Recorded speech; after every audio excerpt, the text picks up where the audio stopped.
back to no mics, fun. But let's see what we can do. No camera, no mic. See, it's going to be an interesting night. The crew, one is at a wedding, the other one had a little thing going on, personal, and many others had other things. So, Baruch Hashem. They should all be well, healthy, happy, and well. That's the main thing. Adar v'esrim B'ezrat Hashem. I want to begin with something that's really off topic, but what should I do when I hear something that I love? I feel like I just got to share it. I can't keep it inside. And I'm on a group chat of Rabbi Elimelech Biderman's shiurim, some in Hebrew, some in Yiddish. That's what they post there. That's the two languages he speaks in. So they post shiurim, whatever, video clips, different things. They post for him. Recently, one guy was nice. He takes 1-minute clips every day and he puts English subtitles. So sometimes we could share some of them for the English-speaking crowd. But I'm on this chat. So one day a guy posts, could anybody send a shiur of the rabbi with music in the background? That's a little bit of a weird request. It almost sounds like, send Kabbalah stories or whatever.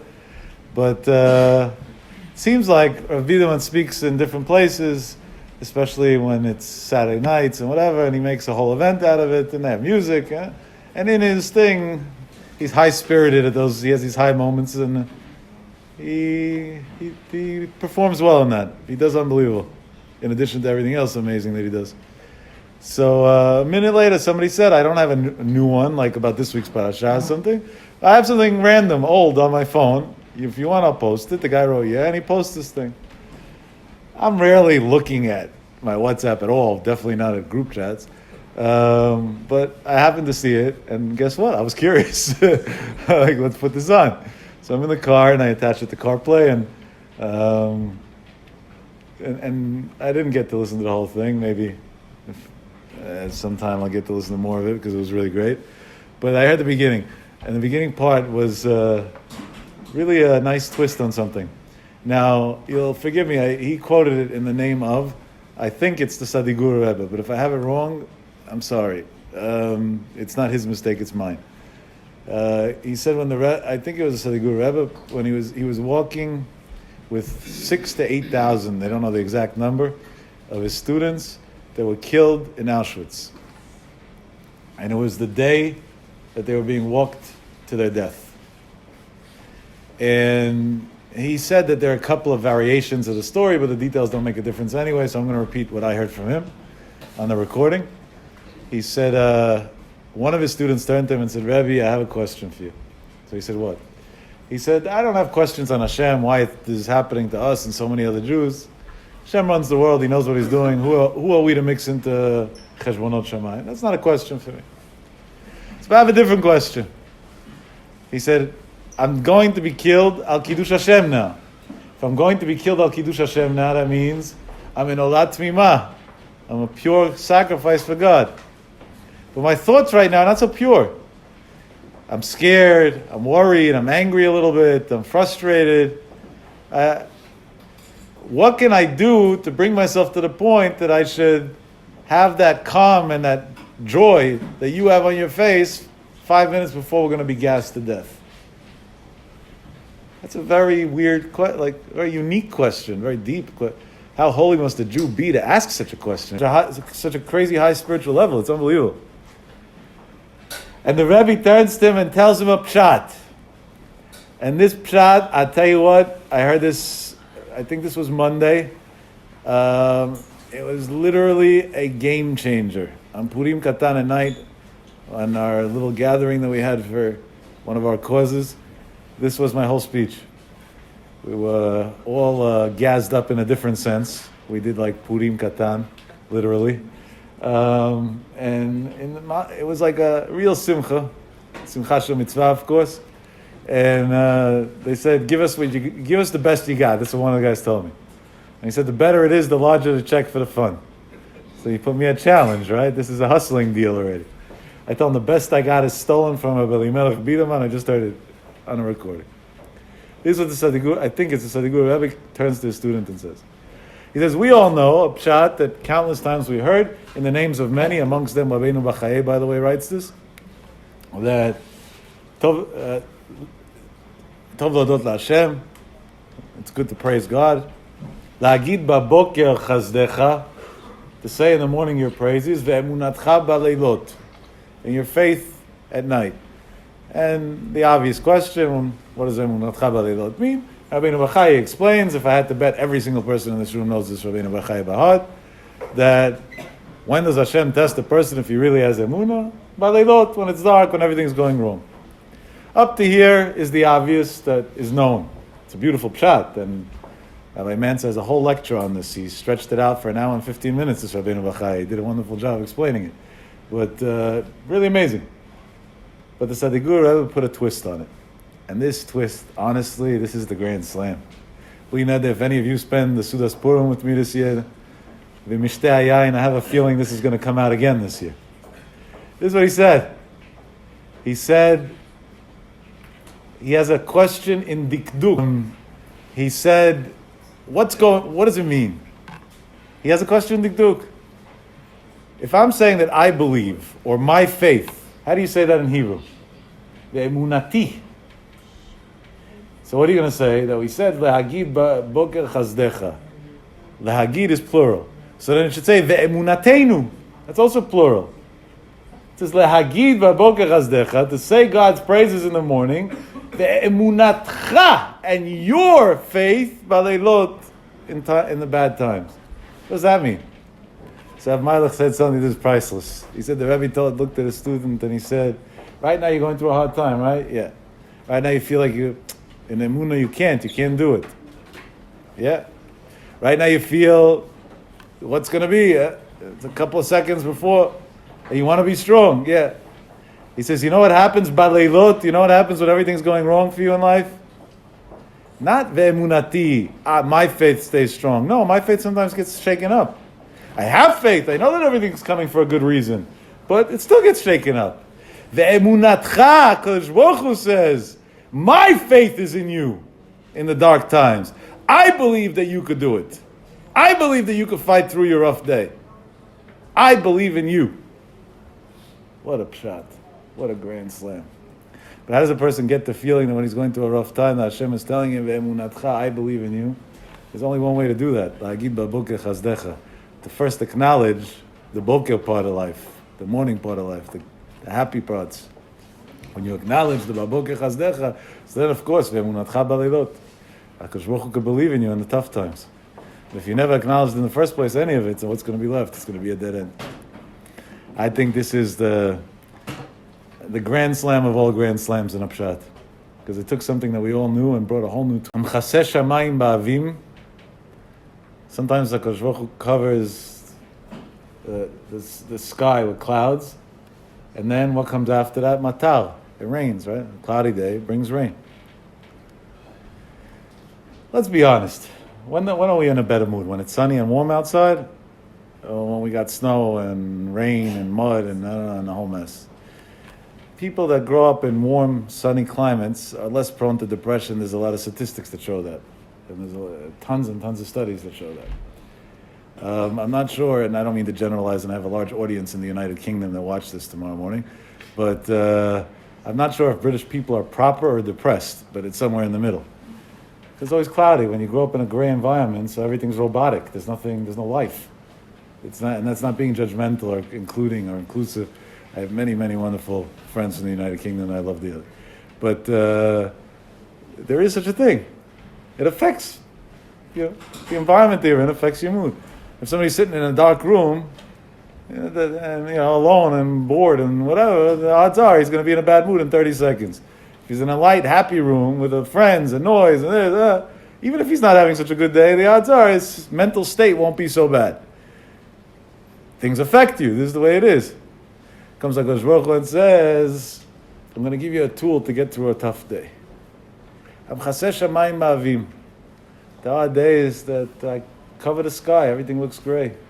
The forecast is gloomy, they call it on the news. It's not looking good. What's going to be? Taurus. Nothing's right. I can't tell you how many times a day I hear from people the same, almost like a recording, just unfortunately each time it's a different person, the same thing. Yaakov, there's nothing in my life that I could do right. Everything goes wrong. No matter what I touch, It just goes wrong. Unbelievable. And it's a terrible, Hashem should never test us. It's a tragic situation to be in, to have that feeling. So not only aren't things going right, now the person carries the weight of that emotional feeling and that lack of self-confidence and everything else on top of it. It's like two hits in one. It's a real tragedy. It's a real tragedy. So what's the answer? Because Baruch Hu says, it's a gloomy day. You should know, Hamechim, what am I really preparing? La'aretz matar. Rain, life. I'm giving you tools and I'm helping you build something that later on in life, or maybe even the same day, is going to be your biggest benefit that could ever be. It's going to be the greatest help that you ever had. And in the Emunah speeches in the past, we showed this from many places in Chazal and lahavdil from many practical implications of stories that happen to us on a day-to-day basis.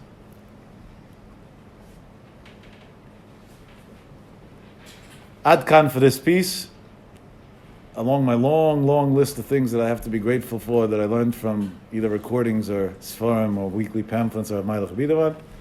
Now I have one more.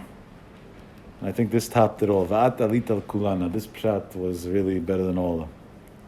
And now I want to go into what I wanted to talk about tonight. Somebody wants to uplift himself, whether it's spiritually, mentally, emotionally, and monetarily as well, and do all in a package deal. We like things that come all-inclusive. A friend of mine came back from one of these runaway snowbird vacations, I call them. He saw that there was snow in the forecast this week. He was on the first plane with his wife.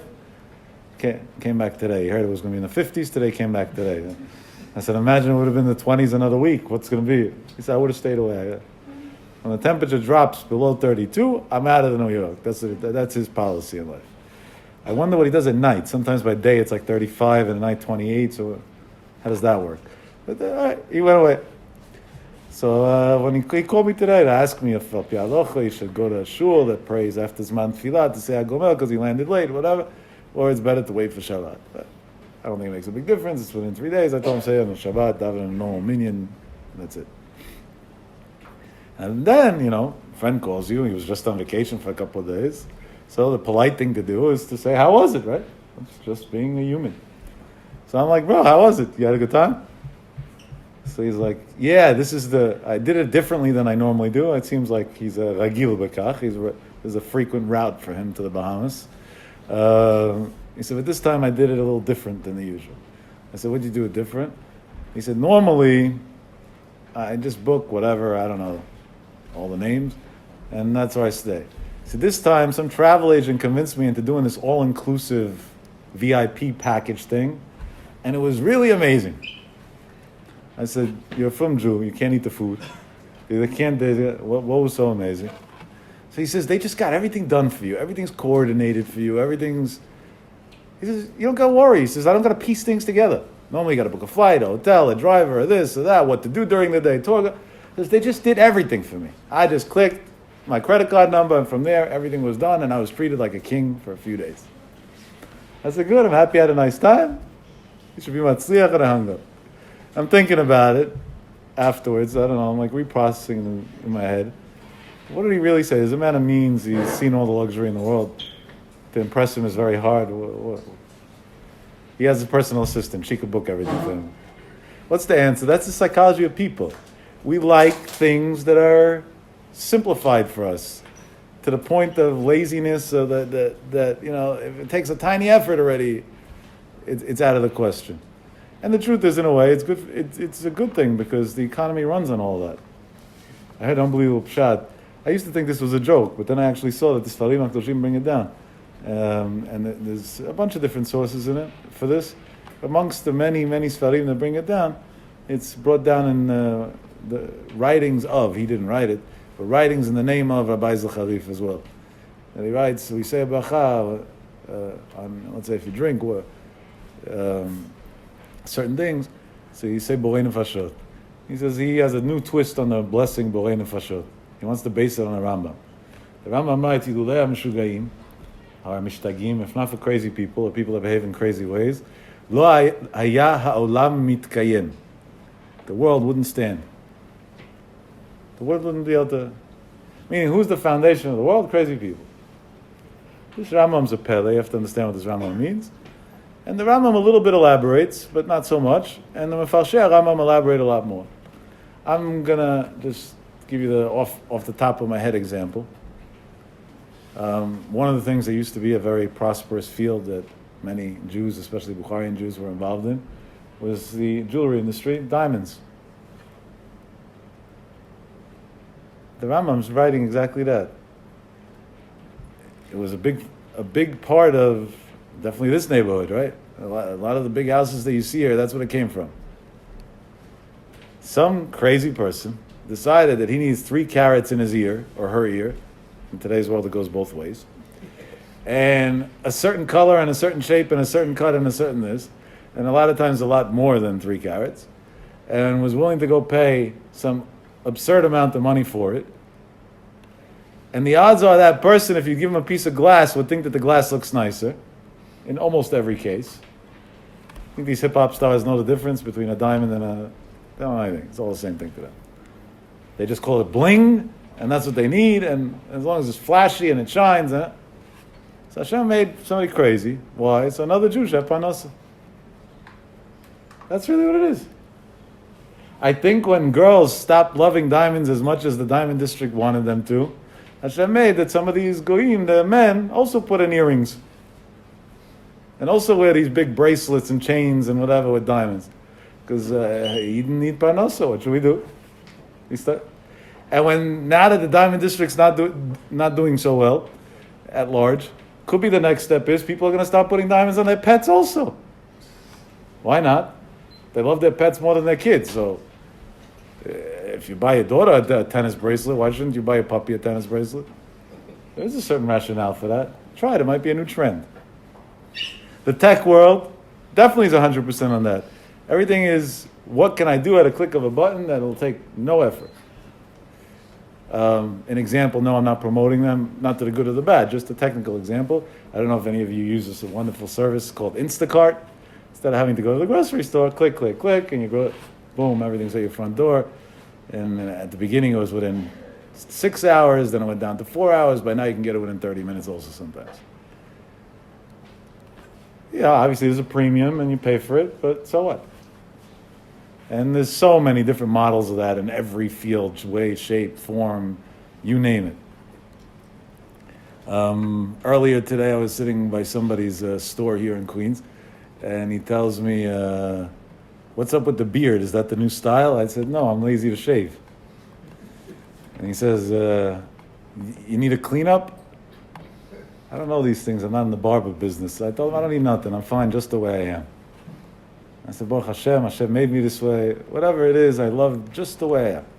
I'm not looking for any changes.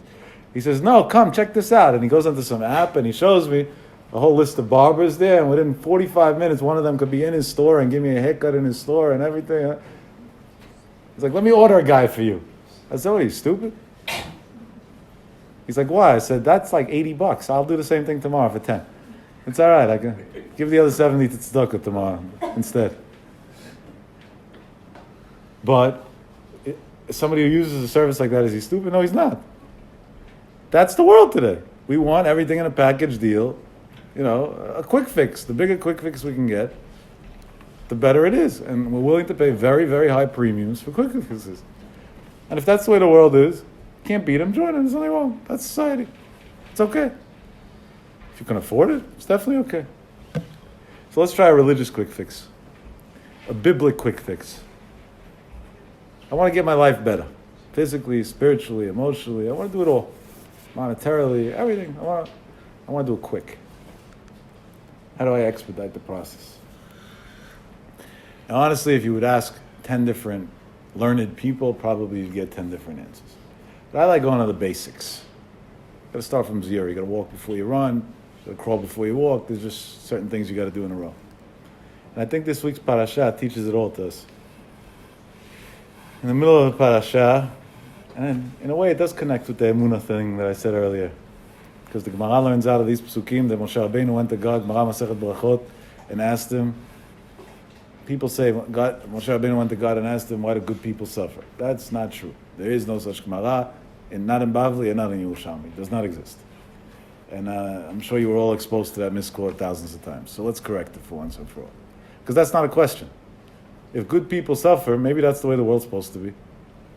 Maybe that was the model of the world, that good people should suffer. It's not a question. Intellectually, emotionally, that's a question. But intellectually, that's a baseless question. What's the question? When we find a pattern of inconsistency. If there's a pattern of inconsistency, so now we have a question, why? So this was Moshe Rabbeinu's question to God.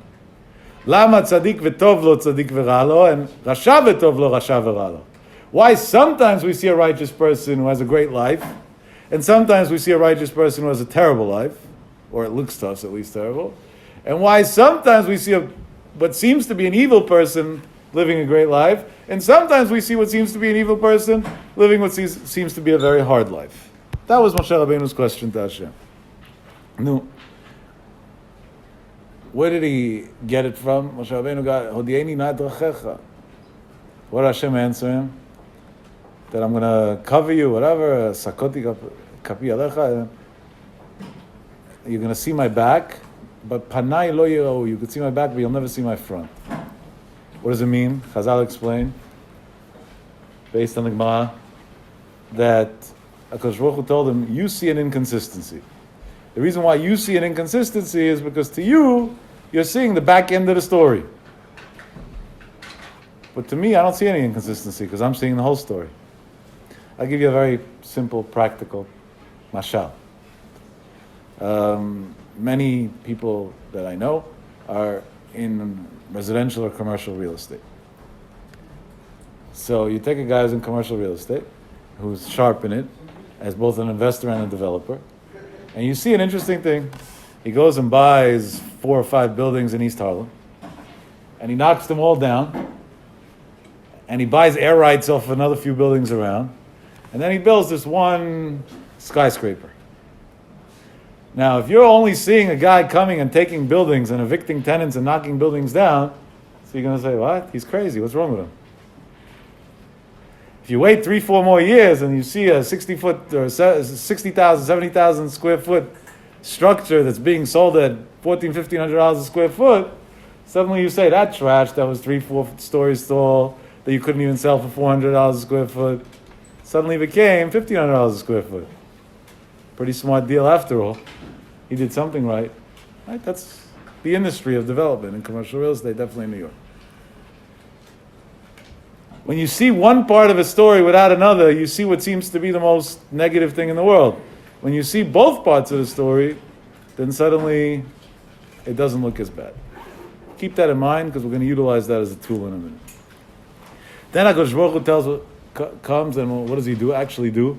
Vayavor Hashem al panav vayikra. Hashem, El Rachum Mechanun Erech Hapayim, Yag Midot as we know it. Hashem goes al panav, Hashem. Hashem. No. What does that mean? Comes the Gemara, Masechet Rosh Hashanah, Yud Zayin Amud Bet. We quoted this Gemara the night before Rosh Hashanah and Darash before Slichot. Amar Rabbi Yochanan says, Ilmalei Mikra Katuv Yefshar Le'omro. If not for the fact that it clearly states so in the Psukim, it wouldn't be permissible to say this. Milamed, it's coming to teach us. Shenitatev HaKadosh Baruch Hu Kishliach Tzibur. That Hashem, Kaviyachol, whatever that means, wrapped himself like in a talit as if he was the cantor. Ve'eralo leMoshe Seder Tfilah. And he showed Moshe Rabbeinu the way to pray. He taught him the way to pray. Amarlo, he told him, that if God is giving a private lesson on how to pray, obviously this is the only way to do it, because if you do it this way, it'll work. If you do it otherwise, it won't work. Amarlo, he told him, Kosman Yisrael Chatim, anytime a Jew sins, Yasu lefanai kaseder hazeh. They should do in front of me like this. Ve'ani mochel lahem, and I'll forgive them. I'm skipping a few words in the Gemara. Amar Rabbi Yehuda says, Brit kruta liyud gimel midot. There's a promise, a covenant between God and the Jewish nation about Yag Midot. She'einam chozrot reikam. That they don't come back empty-handed. That they work. You utilize this system in your prayer, and it works. She'ne'emar, like it says, Hinei anochi koret brit. Hashem said, I'm making a covenant with you. On this we asked, that night that we quoted this Gemara before Slichot, the obvious question. We all came to synagogue and Elul for Slichot, or Shana, Kippur, at least part of it.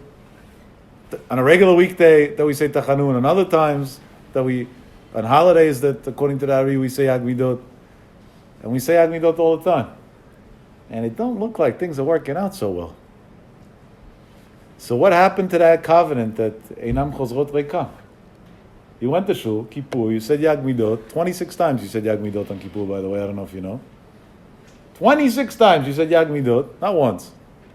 All 26 failed? 0 for 26? That's a lot worse than a strikeout. That's almost a full game of strikeouts. How? Chazal say Brit Kruta, there's a promise. So where'd the promise go to? And each time we try to answer this Gemara in different ways, because Bli Ayin Hara, there's so many pshatim in Chazal, and in the Mfarshim in order to explain this Gemara. But tonight we're looking for, right, an all-inclusive package without going to Bermuda. A local package. So here's the local package.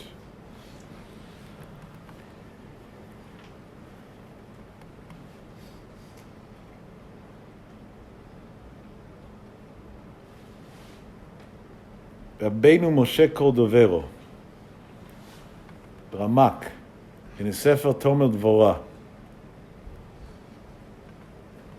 asks this question. And Rabbeinu Moshe Cordovero says that he wants to make an observation. And really this observation, he doesn't write so clearly in words. Reshit Chochmah and Shara Nava in the first chapter writes it clearer, but he means the same thing. They both went with the same way. I'm blending both of them together. They ask an obvious dikduk question. When you say Yag Midot, Lashon HaKodesh, to say is Amira, or Dibur, Vaydaber Hashem al Moshe Lemor, Vayomer Hashem. The Gemara doesn't say that. Because man Yisrael Chotim, whenever a Jew does a sin, Ya'asu lefanai kaseder hazeh. They should do this seder. You don't do Yag Midot, you say Yag Midot. So what's the Gemara saying? Here's what they discuss. So Rabbeinu Moshe Cordovero writes that really a person was created b'tzelem Elokim, ki b'tzelem Elohim barata Adama. Hashem made a person in His own image. If you were created in Hashem's image and then went and did different things, then it's the biggest slap in the face to God. What's worse? If a guy bought a car for $2,000 that was, a salvage title, that you have to pray that it's going to make it to the street corner, and then somebody hit him, or if he just pulled out of a Bentley dealer with his brand new $250,000 toy or $300,000 toy, and somebody hit him. Obviously, the guy who just pulled out with his brand new Bentley is going to be a lot more upset. That means B'Tselem Elokim Barat Adam is a nice compliment. If you were created in God's image, it's a great compliment. It's good flattery. Pat you on your back for it. But it's also, that means you're a Bentley. Lahavdil. And if that's the case, any scratch, any damage along the way is so much more intense. It's so much more problematic. How does Hashem behave? Person goes and scratches and scratches and scratches his image day in, day out, slaps him in his face over and over and over again, and he puts the neshama back in the next day anyway. Life goes on. Not only does he put the neshama, we say in the morning, Elokai neshama shenatata bi, Torah hi shenatata bi, that you gave to me. Netina is a forceful giving. The neshama comes to God, Chazal says every morning and says, I don't want to go back. Leave me up here. This guy did enough sins in his life. I'm done with him. Let me stay up here. Everything's beautiful. Let's call it quits right here. File for bankruptcy. Spiritual bankruptcy. And HaKadosh Baruch Hu takes the neshama and he says, sorry, right back. Why? Because Hashem never gives up on anybody. And it's never too late. There's always a time for everybody. Not only that, there was, Chazal say many stories of people that were Shaim Gmurim, that did the worst things in the world. And the last minute, right before they died, they had a Nihul Tshuva and they turned their whole life around, and a person went from being Rasha Gamur to Tzaddik Gamur, and then the greatest example is Rabbi Eliezer ben Dodaya. Bachar Rebbe v'amar yesh koneh olamo b'sha'ah. There's a person. So why did Hashem keep him alive for 80 years? For that reason, because he knew that 80 years in 1 day and 3 hours, he's going to have a Yirud Tshuva, and that's going to rectify everything. That's going to fix everything. So Hashem never gives up on anybody. But what's the quote-unquote kaviyachol? Of course, we don't mean this literally. Hardship. The hardship is, if somebody's not nice to you, you don't want to be nice to them naturally. If somebody's nice to you, so it's a natural instinct to be nice to them back. But if somebody's not nice to you, the natural instinct is to be mean to them back. It's not to be nice to them back. That's human instincts. If that's the case, so if a person behaves exactly the way God wants him to behave, so it's simple to understand what's going, why Hashem behaves back that way. But if a person does exactly the opposite of Hashem, what Hashem wants, so then it's not simple. It's against the nature of the way humans understand things to be extra nice anyway. It's exactly against the nature.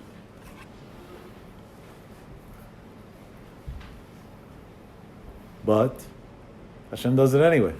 Every single day for everybody in mankind. Jews and non-Jews alike.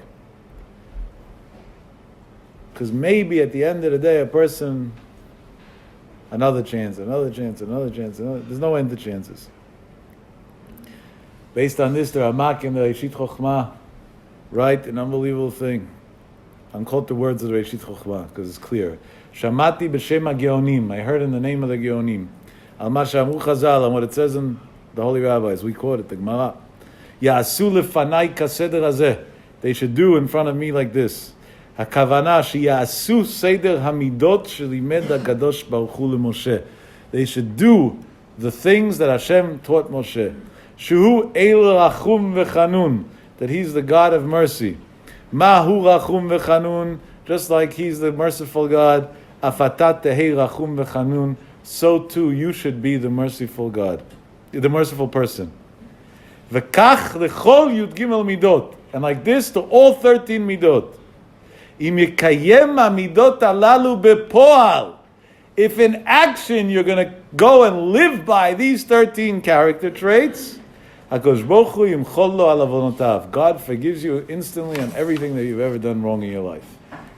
And if that's the case, and God forgives you on everything that you got done in your life, at that point everything is perfect.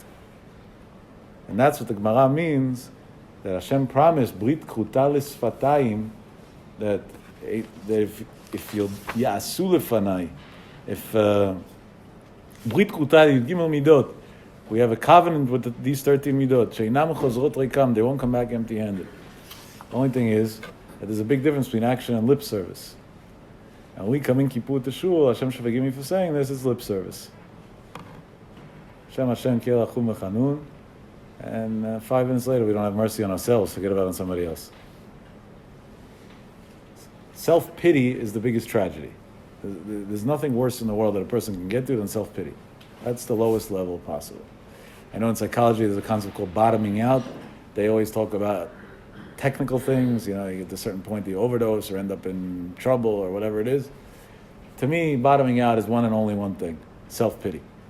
The day a person starts wallowing in his own pain, only a nace can get him out of there.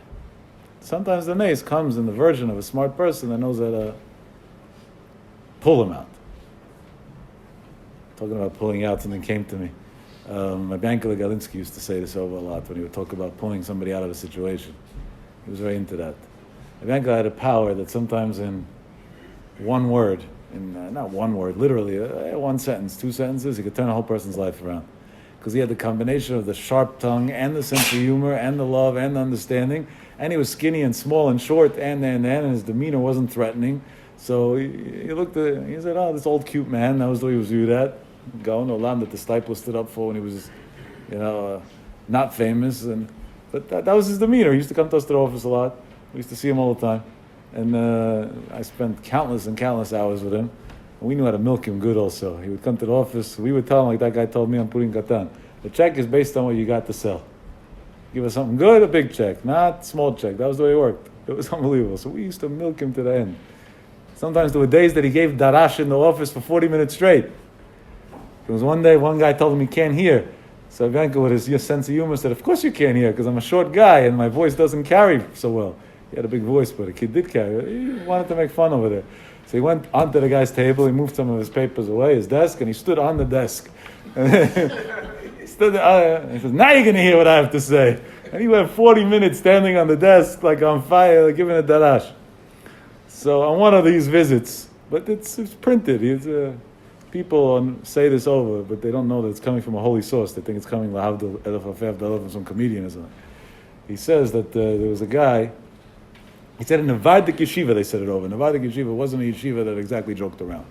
So if they said something over, that means that there was a big musar behind it. Because one day there was a guy who was outside. It was raining. He was wearing a raincoat, and he had a fishing rod.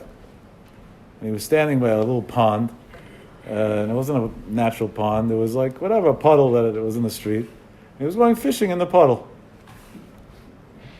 See that? It's a little weird. So some guy was walking by and he sees this and he goes over to him and he tells him, "Sir, there's no fish in the puddle. You want to fish? Go to the ocean." He says, "I don't have strength to get to the ocean." He says, "What do you mean you don't have strength to get to the ocean?" He says, "I'm a poor man. I didn't eat in a day and whatever. And I can't walk so far. So all I have is a fishing rod. Hopefully Hashem will put a fish here, whatever. I don't know." He heard poor man in the rain, fishing in a pup. His heart went out for the guy. He says, "Food is your problem? That's tragedy. No Jew should ever go to sleep hungry at night. No human should ever go to sleep hungry at night. Come with me." Takes him into one of the fancy restaurants in the area, and he goes to the waiter and he says, "One of everything on the menu put on this guy's table. Let me pay right now. I don't have time to waste. And whatever he doesn't eat, which obviously will be a lot, pack it to go. Help him, whatever's needed. This man doesn't have food. We have to take care of him." He hears that, the guy, and he's so thankful, and he blesses him. In the meantime, they're starting to bring out, one of everything on the menu. Now, good restaurants don't have big menus. One of the ways to gauge if a restaurant is going to have edible food is how big the menu is. There's no way you can have fresh-to-order food when there's a large menu. Just a little tip in food if you want to be a foodie. Or if you're in the food business, don't give it away that everything is frozen, processed, disgusting, recycled food that was made who knows how many days ago. Shrink the menu, it looks a little better. But they're starting to bring out some soup, some this, some that, different, an entree. The table's filling up. In the meantime, this old man is still blessing the guy, so even though he wanted to leave, he's there. Finally, he's done the blessings, and the guy's going to leave. He gives him a hand, and he tells him, "I just have one more question." So he said, "What?" He said, "Did you understand at least out of this whole story that fishing in a pond and fishing in a puddle makes no sense? And next time just go to the ocean because I can't even think that a person like you would go hungry?" He said, "Actually, what I learned from the story is it makes perfect sense. Today I fished you, and next time I'll fish somebody else to buy me food." Zev Galinsky said it over. People today say this over, but they think it's like coming from some comedian. He said in the Nevardik Yeshiva they used to say it over. There's a huge musar over here. There's a huge musar behind it. So Kosh Baruch Hu tells a Jew, "I put you in a neshama back. Maybe today I didn't fish you. I didn't catch you back to the way I want you to be. But I'm never giving up. Tomorrow, the day after, the next day. And in the meantime, I'll feed you all the feasts in the world. And I'll give you everything you want. And I'll help you in every way you want. Because I just want to get to that point that at the end it's going to be good. And if at the end it's going to be good, it's worth all the effort along the way." In the recent, not the original, from the Chida's grandfather, and the recent, in the recent version of the Sefer Chesed Avraham, again I stress, not the Chesed Avraham that we know, but and not the Chesed Alafim, which was the Chida's great grandfather. And the recent one, he brings down from the Chavetz Chaim. Some like to be mamchish, to explain a little bit the idea. He says once a guy didn't have a job. Kid said he was looking for jobs. He sends out resumes and this and that. Nobody's. Today say you send out a resume. If you're lucky, it gets to a pile. Forget about they look at it. Even to get it to a pile is a big thing. The HR companies, departments have enough resumes to keep them going forever and ever. Even though I know that people are saying unemployment is an all-time low, but it's very easy to fake those numbers. Not a big deal to gauge anything in this country. When do they put out unemployment data? During holiday season, when we hire part-time employees all over because of this. So of course, the numbers are low. Let's put out unemployment data in March and see what they look like. At the beginning of, based on, not 3 months ago, based on today. They'll put out the unemployment data in March based on December. Of course, Christmas season, everybody was working. Who wasn't working? So, politics, that's the way it works. This guy sends out his resume here. Nobody even looks at it. One day his wife comes to him and he tells him, no, Shugana, you're going to go sending your resume to strangers? Of course they're not going to look at it. Number one, your credentials are not I. Number two, just like you, there's so many people who need jobs. So why should you be chosen? So what's the answer? He says, what, you want to make me give up? I have to have a job. I gotta support a family. The answer is very simple. You have an uncle who's very wealthy. He has big businesses. If you give him your resume, he'll make sure that his HR department puts it on top of the pile. It's his nephew. Why would you start by strangers? Start by your own. Maybe your own naturally should help you more. I'm not going into the discussion of if it's a wise idea to work for family or not. That's an extremely individualized question. There is no general rule to that. In some families, it's the most amazing thing. In other families, it's the most tragic thing. But the greatest tragedy is that when there are brothers that are partners in business and then fight, and Hashem Yerachim, what happens afterwards. And I know countless stories like that I was asked to be an arbitrator in, to split up businesses of brothers fighting. And I will tell you the common denominator, 100% across the board, and never once did I see this change. That as long as they were partners and they got along with each other, they were extremely successful financially. And from the day they resolved, quote unquote, everything and split everything up, none of them ever did well.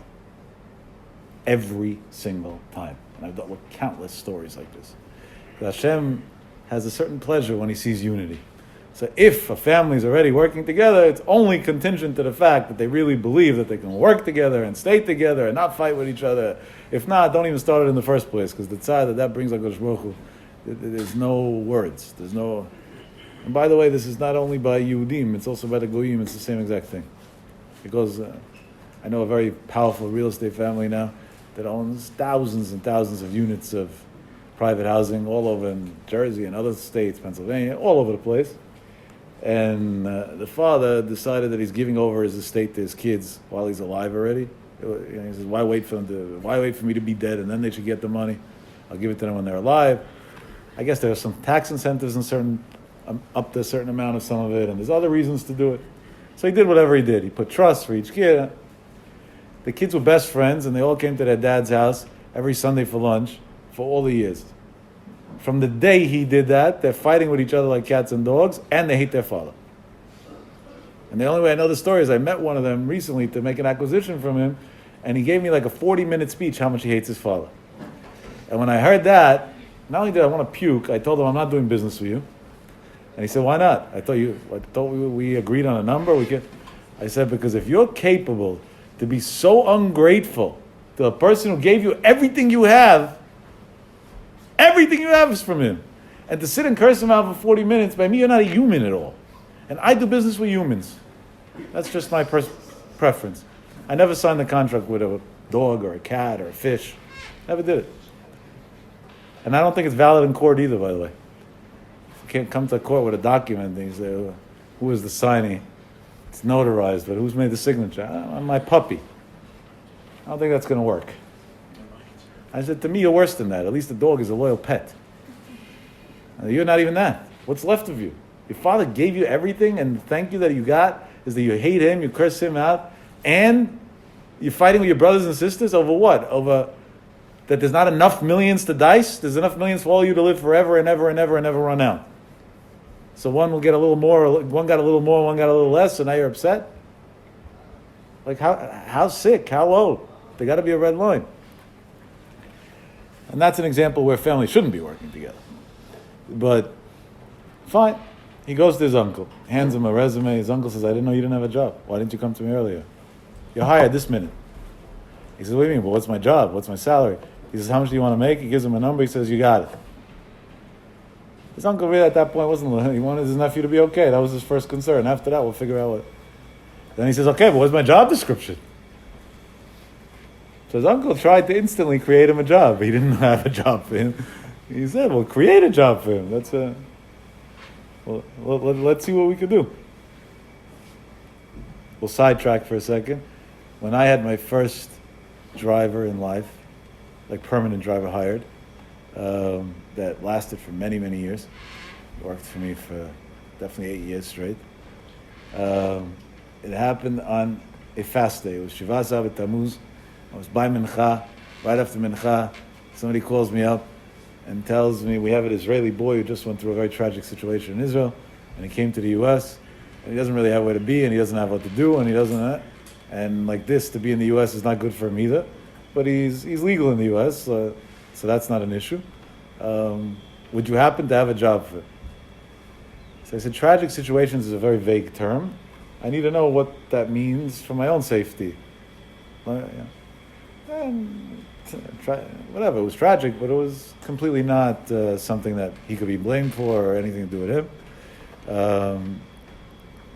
I said, I was about to say no. And I said, Shiva Sabbat Tammuz, the day that resembles the destruction of HaKadosh Baruch Hu's Beis HaMikdash. Hashem has no house. Here's a Jewish kid who has no house. Not only that, his house that he had, meaning he was married before in Israel, also got destroyed and whatever. He was in a terrible spot in life. I told him, send him to me. I said, when? I said, right now. Where is he? It's a fast day. Let's go. Just send him now. So I'll be by you in 5 minutes. The guy comes to my house literally 5-6 minutes later. He got there before me. I was walking home from shul, and he was somebody dropped him off. Comes out, nice young Israeli handsome boy, and I say hello to him. We speak for like maybe 2 minutes on the street. I tell him, how much money do you need in order to live? He says, rent is this. He found the basement, whatever, $650 a month, and this is Jersey, it's not Queens. In Queens, you can't get a walk-in closet for that, or even half a walk-in closet for that. And he found this and that. He made a quick calculation, $2,200 a month would keep him afloat. I told him, you're hired, you got it. He says, what am I hired for? I don't speak English. I said, who says you have to speak English? You have a driver's license? He said, yeah. I said, you'll be my driver. I've had a driver. You'll be my driver. I figured $2,200 a month, plus to give him food and attention and some warmth and a cell phone and whatever he needs. It's a cheap price to help somebody out to get back on his feet slowly and to rehabilitate him until he can do something better. He says, when's my first job? I said, in 45 minutes from now. You're on payroll already now. And then I was scared that he doesn't believe me. So I stuck my hand in my pocket. I pulled out $2,200 in cash, and I gave it to him. I said, here's your a month's salary in advance. So you have money to put a security deposit and whatever to arrange. Go run, get this basement that you say you could get. The second you finish, come back to the house.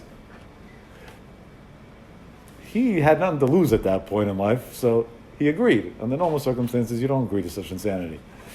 And he came back half an hour later. Honestly, I thought he wasn't coming back. I thought my $2,200 was a donation. I figured, I gave him a donation to help him out. What's wrong with that? I didn't know. He came back. He says, what's the gig? I said, just do me one favor. I want to live. So I know in Israel, driving habits sometimes are a little bit interesting. This is the United States. We try to stick to the laws and to do things the right way. That's the only thing I'm asking from you. He says, no problem. What do you need? I said, I have a flight this evening to California. I need to go to the airport. You're going to take me to the airport. He says, okay, and then what? I said, and then you have a car.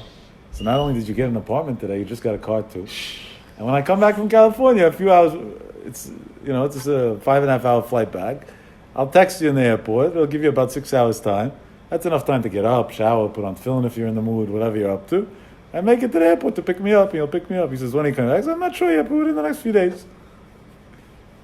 He said, what? And what do I have to do in the meantime? I said, smile, have a good life. I don't know. That's the way our work relationship started. It was a relationship that lasted for 8 years, I think, maybe. I don't know exactly, but around 8 years. I don't know if in my life, other than very close family members, there was ever anybody so loyal to me and cared about me so much to such a crazy extreme. I thought I was doing him a favor. He did me the biggest favor ever. He used to worry, did you eat yet? Did this, did that? He would buy me breakfast sometimes 6 times in the morning, because by the time I came around to eat it, between the phone calls and the people and this and that, it was cold and disgusting. So he would start all over again. And he was so protective over every detail and every aspect of everything. And it got to the point that this became an addiction on my part, that there was actually somebody that could put up with the craziness to such an extent. But there was a while I was even taking him with me on my travels, because, wait a second, when I land in Europe and now there's no drive, he knows my habits of everything in life. He knows exactly what I need at every given moment. Unbelievable thing. Unbelievable thing. Sometimes you do a chesed, you think you're doing the chesed. And then later on he also started making real money. And he made real money not only merit-based, for a very interesting reason. He knows the halacha that says that you're not allowed to eat before you feed your animals. It's a problem when you sue the light, that's not a joke. That's one of the reasons why I have no pets. That's what you want to be bothered with, Meshuggah. There's so many halacha questions that comes along with pets. You have to be insane. Okay. Moshe Feinstein learns from that halacha that I'm sure I quoted in different shiurim. I don't know if it was here or in other places. That if a pet, your animal has to eat before you, kal vachomer, your child has to eat before you, because he could understand and he needs it more than you, and he's not an adult that has self-control. And Moshe writes the halacha that whenever food is served in a house, we serve kids first and then adults. And every Jewish household should always stick to that. And I mean that literally. That's not an exaggeration. Moshe knew what he was talking about. Don't think you're smarter than Moshe Feinstein. And I mean, if you think about it on a very deep level, not the shallow boundaries level, from a psychological element, the amount of security and self-confidence that'll give a child later on in life is priceless. Literally priceless. Because to him, the only thing he knows is that there was a protector. He was always protected in his life. Somebody was always looking out for him. You can reap benefits from doing this that have no bounds. Literally have no bounds. This is what Moshe writes. One day, my Rebbe, Hashem should give him a for Shlema, he went to surgery Wednesday. First of all, I thank all those that helped out in any way with the costs and other things. And hopefully we won't need much more going forward, but unfortunately, it's a big zera. It's not simple. But he's awake today, and he was able to talk for a minute or two. It's also nisim, and the situation that he's in, these are big miracles. We're seeing clearly, miracle after miracle, this Klal Yisrael that's davening for him and loves him. And Hashem is not moyes b'tfilatam shel rabim. It's a big, big thing. It's not a simple thing at all. Stam, if you don't know what it means, a great man. He has a surgery that's not a joke. And he tells his kids, don't be in the hospital. I said, what do you mean don't be in the hospital? So he said, you being in the hospital, what's it going to help me? I'm going to be under anesthesia, and then in an induced coma for a certain amount of time, and then in step down. It's not going to help me a thing. He had the surgery on Wednesday. It was put in Shushan Purim Katan, or in Jerusalem, Purim Katan. He said, go to the Kotel, say Tehillim for me. That could help me. He didn't let them go to the hospital. He went. When I called for updates, there was nobody answered, and then I later on found out why. Because number one, they didn't have an update, and number two, they were at the Kotel, middle of Tehillim. They don't talk in middle of Tehillim. They turn their phones off when they come to Makom Kadosh. There's nobody to reach. It's unbelievable. It's a healthy way of thinking. Unbelievable thing. Unbelievable thing. I'll call Panim. Once one of the years that he was in America, he was in the house. So I excused myself at one point, and this guy who used to drive me, he knew the rabbi very well, obviously, because anybody in my life at one point or the other gets to know him. I told him, Rabbi, if you don't mind, me and him are going to leave for an hour or two, and we'll be back soon. He says, I don't mind, do whatever you want, but he tells us, I thought we were going to Brooklyn together. I forgot we had told him that we'd go to Brooklyn together. So he said, oh, forget it, so we won't go. We'll go to Brooklyn. He said, no, if you have plans, I'm not interfering with your plans. We can go to Brooklyn tomorrow. It's not a rush for today. He says, but I want to know what's so important. It looks like you guys are in a rush. So I told him, it doesn't make a difference. Let's just skip the details.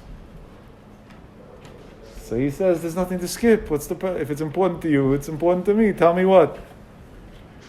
So I told him, you really want to know? I'll tell you what. In Short Hills Mall, Ferragamo's having a sale today. It's a one-day sale for VIP customers, 30% off, and I need some shoes. So I'm going to pick up shoes before they close at 7:30. That's it. Or 8:30 or whatever it was. So I didn't think it was respectful to tell you that, so that's why I eliminated the details. But that's, if you wanted to know, here you go. I have, he's a tmimistic Israeli. He looks at me and he says, what's so special about those shoes? Why can't you buy them in Lakewood, something somewhere else? Why can't you buy somewhere? What do you need to go there for?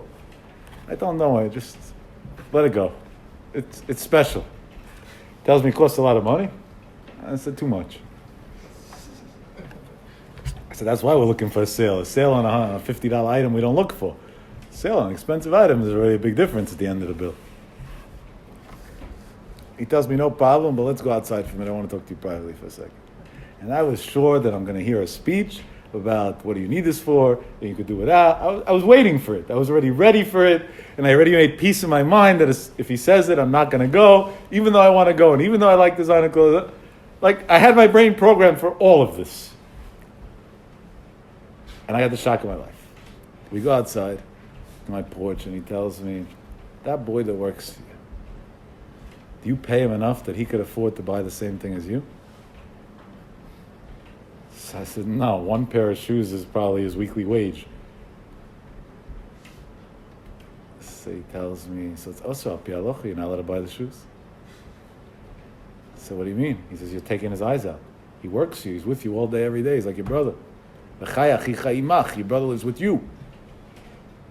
If he can't do it and you do it in front of him, that's not nice. So he's going to drive you to buy something that you can't afford? Says Yaakov, I'm disappointed. That's not the Talmidim that I raised. For my Rebbe to tell me the words I'm disappointed, I'd rather die on the spot, literally, than hearing those words. And I'm not exaggerating. What a way of thinking. What a way of thinking. And I look at him and I say, so should I not go? Or if I go and I buy two, at this point the sale's not worth anything, right? 30%, now it's costing me a surplus. Is that okay? He says, I think you should go, because I believe that you should wear nice things, and it's great to wear nice things if it's within your budget. I think you should take him inside and buy him the same thing that you buy yourself. And from that day on, till the day he left America and went back to Israel to get married, every single shopping spree was going to buy two. It was an unbelievable thing. I used to cover up, but I didn't want people to know, and this and that, so we had ways of covering. We had cover stories. Half the time we would say that he bought me a gift. People probably wondered, how does he have how much is he getting paid a week to be buying me all these gifts? But that's how it used to work. What a sensitivity to somebody else's feelings. Where does that come from? A person who lives Yag Midot. Comes to Chavetz Chaim and says in a mashal, and with this we end, he says, the nephew is looking at his uncle and he says, what's my job? And the uncle's thinking as it goes along, exactly like I did. What could I possibly give a guy? So he tells him, you come in the morning and you check to make sure that the store is open. The uncle opens the store, but kasha for Maisa. You come back in the afternoon, you give him like an easy day. You check on a few other things. Evening, you make sure everything's locked. Papers are put away, everything's put away nicely. And the main thing is, be happy, do what you got to do. He writes them down as 5 instructions a day, which barely take up 2 hours. He's paying him an astronomical salary. They should live comfortably because he's interested. It's his nephew who wants to see him do well. And fine. And he gives it to him. He gives him the paper and he says, stick to this. One day, he calls him back, the uncle, his nephew, and he calls him to his office and he says, I want to ask you something. He said, don't be scared to tell me the truth. Whatever it is, you're not going to lose your job. Everything's going to stay the same. You'll always have money. You're my nephew. But I want to know one honest thing. I gave you a piece of paper with a list of everything you have to do. Are you sticking to your job or not? He said, if you're not, it's perfectly fine. I have no problem with it. And the uncle already knew that because he's there. The guy never showed up even once by accident. He wanted to test him to see if he's going to lie to him and tell him the truth. And the guy does what seems to have the audacity and looks at his uncle in his face and he says, of course, I stick 100% of the list every single day. His uncle looks at him and tells him like this. The Gemara says, Milta Davida legluye, something that's going to be found out, that's easy to find out, a person doesn't lie about. Nobody's going to tell you right now it's raining outside, because you go outside, you'll see it's not raining. It's just a stupid lie. It makes no sense. He says, I'm here. I see that you never walked in even once. And I told you clearly you have nothing to be scared of, and I'll give you money either way. You're my nephew. And why would you lie to me? He says, I didn't lie. Now the uncle's going even crazier. He says, so then maybe we're not understanding each other. You want to explain your position to me? He says, sure. He says, I do 3-4 times the job that you gave me. He said, what are you talking about? He says, every single morning I wake up, I pull out of my pocket the piece of paper that you gave me, and I read the whole list off, put it back in my pocket. In the afternoon, I say, my uncle's giving me so much money, let me do it again. I take it out again no matter what I'm busy with. I read the list again. The evening, I do it again. I read the list again. So sometimes even 4 or 5 times a day I do it. Sounds crazy, right? You davened Shmoneh Esrei this morning? You read the list. You davened Shmoneh Esrei this afternoon? You read the list. You're going to pray Avi tonight? You're reading another list. Now, are you that crazy person? Paid, you got paid this morning. Your eyes work. Your feet are working. Overall, you're healthy. You don't have a feeding tube in. You didn't have half your intestines cut out this week. You got paid this morning. You had a little job along the way. So you read the list. Fine. That doesn't work, right? We all left. It makes no sense. Comes the Chavetz Chaim and says that's what HaKadosh Baruch Hu tells people. Ya'asu lefanai kaseder hazeh. Stop reading the list of Yag Midot. I don't need you to read it. It doesn't help anything. Do it. Stick to it. And now we close the puzzle. In Yag Midot, there's one thing that stands out. And that's the amount that HaKadosh Baruch Hu is willing to be Kaviyachol stepped on just for the sake of seeing somebody else maybe doing better tomorrow. And by us, if somebody, God forbid, touches our ego even one tiny drop, all hell breaks loose. That's not Yasu Lefanai Kaseder Hazeh. If a person wants to transform and uplift his life in every possible area, you have to start from the basics. And the most basic thing that exists is to be a person who is not busy nitpicking with others. And not holding grudges, and not fighting, and not arguing. It doesn't make a difference if you're right or wrong. It doesn't make a difference. It's just silly. It's just immature. It's just stupid. People have fights with others for years. Over what? Over what? Who cares? Why? What's the benefit of it? What's the benefit of it? And I'm going to finish with something that somebody told me this week. I'm not going to lie to you. I don't believe the story until today. But I'm waiting. I'm officially supposed to get the medical facts in the email. And if I do, then I'll say I believe it. But this guy is the Yerei Shamayim, so I believe him. So that's why I'm repeating the story. But this story is just too good to be true. It's crazy. A gentleman, part of the story I know as a fact. The rest I don't know as a fact. A gentleman that lives not far from me has had a brother that at a very young age randomly had a stroke. And this guy is his older brother, and he decided that he's going to devote his life to helping his brother, to better his brother's life under the circumstances however he can. And he was extremely devoted to the cause, whether it was doctors and money and help and that. And the stroke paralyzed his part of his body, mainly on the right side and mainly his arm or whatever, but he was a little disformation of the face.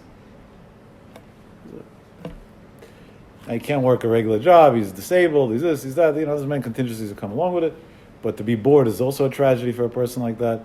So the brother worked actively very hard to cover all grounds in every way, shape, and form. And he constantly walked around with a feeling that not only doesn't his brother who's not well appreciate anything he does, he's always attacking him and complaining to him, and nothing's ever enough, and he does something and he says, why didn't you do it this way? I'm doing you a favor in the first place. You're complaining? Imagine you go for somebody for dinner and they make you a 5-course dinner, and you start complaining. This didn't have enough salt, this didn't have enough pepper, and get out of here, never come back. And he started feeling like that. He said it got to the point that one day he couldn't control himself anymore, and he blew up at his brother, and he told him, you're such an ungrateful person. He said nasty things. He told me I said terrible things. He said he went home, and he felt terrible. Because even though you might be right with a lot of what he said, but you don't say it anyway. The guy never what he's been through in life. And he said he was going to go the next day and apologize and try to fix it. And he didn't go. The Yitzhak came in and pushed it off. And another day, and another day, and another day. And as the days go by, the ego gets bigger and the chance of doing it gets lower. And now we're at a point that he already gave up on the idea. And these two brothers that were best friends, and one took care of the other in time of need, are no longer talking. He said it got to a point that not only were they no longer talking, he didn't allow his kids to play with their cousins. The fight went down a generation. Not cases. He says, Vayhi Hayom, a random day, and he told me an exact date and everything, and he promised me I'm going to get all the paperwork to back the story up. There's a knock on his door. He looks in the cameras, and he sees his brother by his door. He had no interest in opening. He didn't open. Guy rings again, didn't open. Third time he rings, he goes onto the intercom, and he said, what do you want? He said, I just want 30 seconds of your time.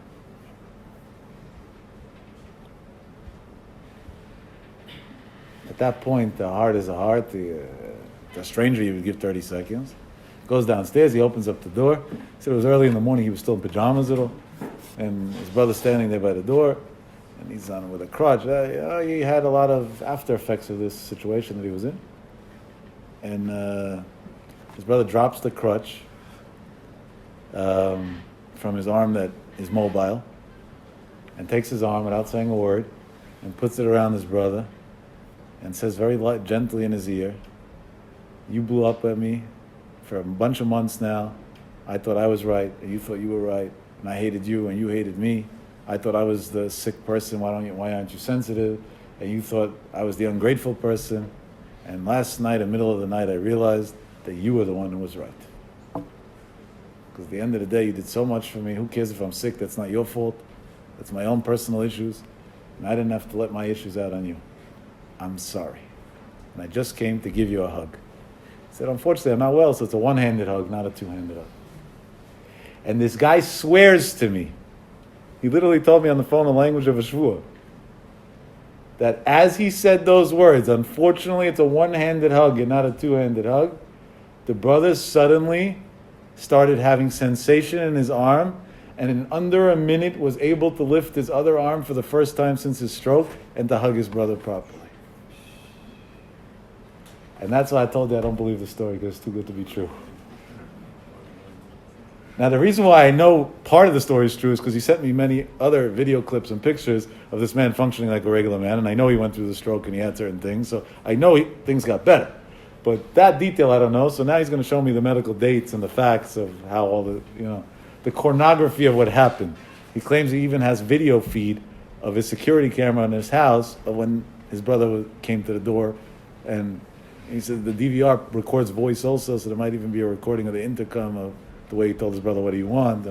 I said, if you could find that, it is the biggest mitzvah in the world to make this thing famous. I said, we have to make this the most viral clip in the history of the world. We have to turn the world around with this. Look at the power of somebody who's willing to do the right thing, not what's stubborn. Man up! So what? So somebody else is wrong. So what? Man up! Do the right thing. And when you live a life like that, that encompasses all blessings. That's the quick fix. Because Baruch Hu should help. We should let go of all animosity and instead live a life of love and happiness and joy and simcha And Be'ez Hashem, we should see Biat Goel B'merav Yameinu, Amen v'Amen.